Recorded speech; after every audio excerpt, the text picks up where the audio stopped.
Bonjour à toutes et tous. Aujourd'hui, nous faisons le point sur la situation sanitaire au 8 août 2025. Dans le Puy-de-Dôme, 7 nouveaux foyers de FCO sérotype 3 ont été confirmés cette semaine, portant le total à 9 foyers dans le département. À l'échelle nationale, la situation évolue rapidement. Ainsi, la semaine dernière, on a recensé 979 foyers supplémentaires de FCO 3 et 317 foyers supplémentaires de FCO 8. La majorité de ces foyers sont concentrés sur la façade ouest du pays, notamment en Bretagne, Pays de la Loire et Normandie, où la circulation virale reste particulièrement active. Passons maintenant à la MHE. La situation reste stable en France avec 2 foyers confirmés au niveau national entre le 1er juin et le 7 août. Un calme relatif, mais qui ne doit pas nous faire baisser la garde.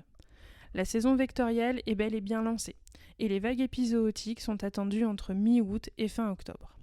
La circulation virale s'intensifie, mais il est encore temps d'agir. La vaccination reste une mesure clé pour limiter la propagation. Poursuivons avec un autre sujet de préoccupation, la dermatose nodulaire contagieuse bovine. Cette maladie continue de progresser dans les départements alpins. Au 6 août, 67 foyers ont été confirmés, répartis entre la Savoie, 30 foyers, et la Haute-Savoie, 37 foyers, touchant 37 élevages au total.